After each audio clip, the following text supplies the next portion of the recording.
رسول بخش شہید صاحب، آپ کی نظر میں اسپیکر کے مکتوب کے بعد نمبر گیمز اپسیٹ ہو سکتی ہے؟ دیکھیں، سپریم کورٹ کا فیصلہ دنیا بھر میں، یہ صرف ہمارے سپریم کورٹ کی روایت نہیں ہے. تمام ادارے، تمام اینٹیٹیز، تمام باڈیز، تمام جماعتیں، تمام افراد، تمام تنظیمیں، تمام ادارے، سب کے اوپر لاگو ہوتا ہے. کوئی اس سے انحراف کر نہیں سکتا. اگر اس سے انحراف ہو رہا ہے پاکستان میں تواتر سے، تو اس کا ایک مقصد ہے.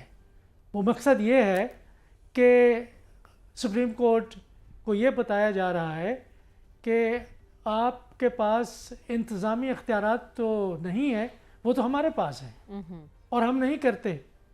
اور اس نہ کرنے میں یہ پاکستان میں جو ایک ٹرائنگل بنا ہے سیاست کا، جس کو 3 حصے ہیں، میں اس میں الیکشن کمیشن آف پاکستان کو اس میں شامل نہیں کرتا.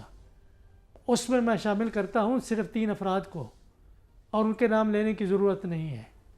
کہ وہ جو ایک ٹرائنگل بنا ہے، وہ یہ کہتے ہیں کہ ہم نے وہی کرنا ہے جو کرنا چاہتے ہیں. دیکھیں، ایک پارلیمانی جمہوریت میں ایک رجحان رہا ہے بڑے عرصے سے، جس کو کہتے ہیں کہ ڈکٹیٹرشپ آف دا ایگزیکٹو، کہ کسی ایگزیکٹو یا انتظامیہ کے پاس اکثریت ہے پارلیمان کے اندر تو وہ کچھ بھی کر سکتی ہے. 2/3 اکثریت کی جس طرح سے اب کوشش ہو رہی ہے، وہ آئین بھی تبدیل کر سکتی ہے.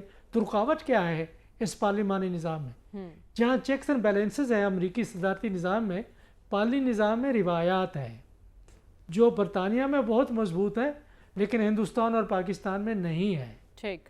اور پاکستان کی صورتحال تو ہندوستان، بنگلہ دیش، سری لنکا اور باقی جتنا کامن ویلتھ کنٹریز ہیں جہاں پہ پارلیمانی نظام ہے، اس سے کہیں زیادہ ہے، وہ کہیں زیادہ خراب ہے. اس کی وجہ یہ ہے کہ انتظامیہ میں بھی ایک انتظامیہ نہیں ہے. انتظامیہ صرف وہ افراد ہیں جو 3 سیاسی جماعتوں کو یا 4 سیاسی جماعتوں کو کنٹرول کرتے ہیں، تو ان کے فیصلے ہیں. تو یہ دیکھیں، یہ تو ایک بہت ہی خطرناک بات ہے، اور ایک ایسا خطرناک تناؤ اور تصادم اور کشیدگی ہو رہی ہے کہ پاکستان کے سیاسی مستقبل اس کا انجام کیا ہوگا رسول بخش صاحب؟ جس کا آپ ذکر کر رہے ہیں کہ میں نہ مانوں کی ایک روایت چل پڑی ہے، اس روایت کے اثرات کیا ہوں گے؟ اس کا انجام فوری طور پر تو یہ ہے کہ عوام کی رائے علیحدہ ہے اور حکومت میں جو لوگ بیٹھے ہوئے ہیں ان کی علیحدہ ہے. تو اس سے جو ایک غیر نمائندہ سی حیثیت ہے گورنمنٹ کی، وہ روز بروز زیادہ نمایاں ہو رہی ہے. دوسرا اس کا اثر یہ ہے کہ سپریم کورٹ کو اس کے اثرات کو، اس کی حیثیت کو زائل کیا جا رہا ہے. یہ بھی سب کے سامنے سب باتیں ہو رہی ہیں. تیسرا جو خطرناک نتیجہ اس کا نکل سکتا ہے کہ حکومت کولیپس کر سکتی ہے. کیسے کرے گی؟ کہ سپریم کورٹ کے لوگ کچھ کہتے ہیں، حکومت کچھ کہتی ہے، تو یہ معاملات کیسے آگے چلیں گے؟ پھر ہو سکتا ہے کوئی تیسری قوت آ کے یہ فیصلہ کرے. آپ کو معاملات ایسے چلتے ہوئے دکھائی نہیں دے رہے. رسول بخش شہید صاحب، کل پاور شو کر سکے کہ پاکستان تحریک انصاف ان شرائط کے ساتھ؟ دیکھیں، بالکل کر سکے گی. پہلے یہ آپ ذہن میں رکھیں کہ کسی پارٹی کا پاکستان کی تاریخ میں سنگ جانی میں کوئی جلسہ ہوا ہے؟ مسلم لیگ نون کا، مولانا صاحب کا، پاکستان پیپلز پارٹی کا، اور کسی لاہور کی یا کسی اور سیاسی جماعت کا جلو پارک میں کوئی کہیں، وہ تو ایک سفاری پارک ہے، سنا ہے، میں تو کبھی گیا نہیں، وہاں پہ کوئی جلسہ ہوا ہے کسی پارٹی کا؟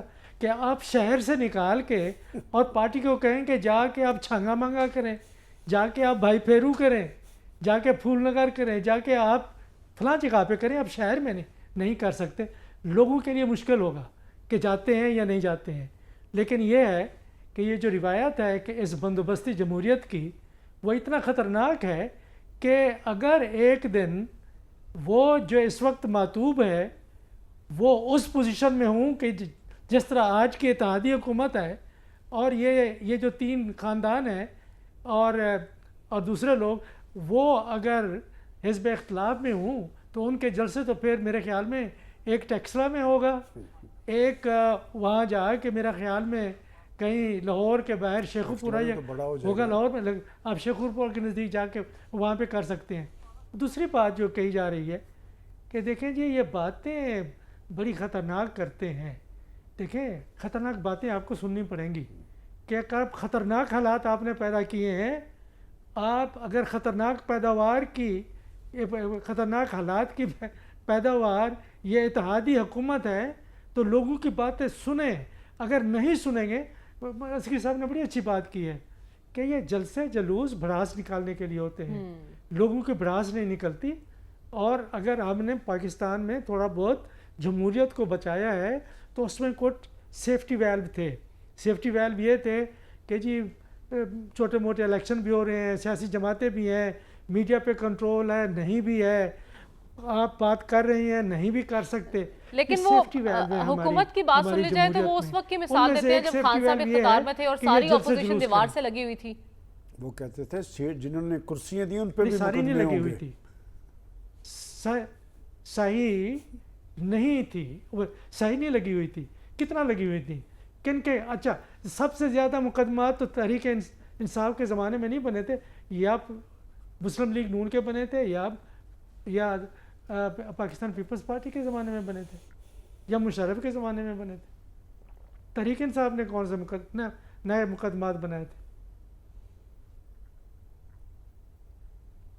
لیکن اس وقت ان کا موقف یہ ہے کہ پوری اپوزیشن پر انہوں نے قدغن لگائی ہوئی تھی. نون لیگ کی تقریباً ساری قیادت ہی جیل میں تھی. رسول بخش رئیس صاحب سینٹر آف اٹینشن ہے ابھی بھی مولانا، لیکن اس ساری صورتحال میں کیا آپ یہ ایکسپیکٹ کر رہے تھے کہ مولانا ایسے ڈٹے رہیں گے پی ٹی آئی کے ساتھ؟ میں بالکل کر رہا تھا جو ان کا لب و لہجہ تھا. اور یہ ہے کہ مولانا صاحب اس تمام ایپیزوڈ میں ایک نیشنل ہیرو کے طور پر سامنے آئے ہیں. اگر کسی نے عدالت کو تباہ کرنے کے راستے میں بند باندھا ہے تو وہ مولانا صاحب ہیں. اچھا کہ مولانا صاحب اس وقت جو ان کی عزت بنی ہے پاکستان کے اندر، ہر جگہ آپ مختلف صحافیوں کے کالم دیکھ لیں، مضامین دیکھ لیں، تبصرے دیکھ لیں ان لوگوں کے جو سنجیدہ ہیں، جو پاکستان کی سیاست کے بارے میں سنجیدگی سے سوچتے ہیں. اب ذہن میں رکھیں یہ کہ اگر یہ اسی عدالت کے اندر ایک آئینی عدالت بنتی ہے تو آپ کیا کر رہے ہیں؟ آپ 2 سپریم کورٹ بنا رہے ہیں ایک سپریم کورٹ سے، اور یہ نہیں پتہ ہوگا کہ کون سا سپریم کورٹ سپریم ہے اور کس کے پاس آپ جائیں گے. تو اس تباہی کے راستے میں اس وقت اگر کسی نے بند باندھا ہے تو ایک شخص نے. اور جو ہم پڑھ کے دیکھ رہے ہیں ہمیں کوئی باوسوق ذرائع سے ہم نہیں کہہ سکتے. بہت بڑی بات کر دی ہے آپ نے مولانا کو نیشنل ہیرو قرار دے دیا ہے.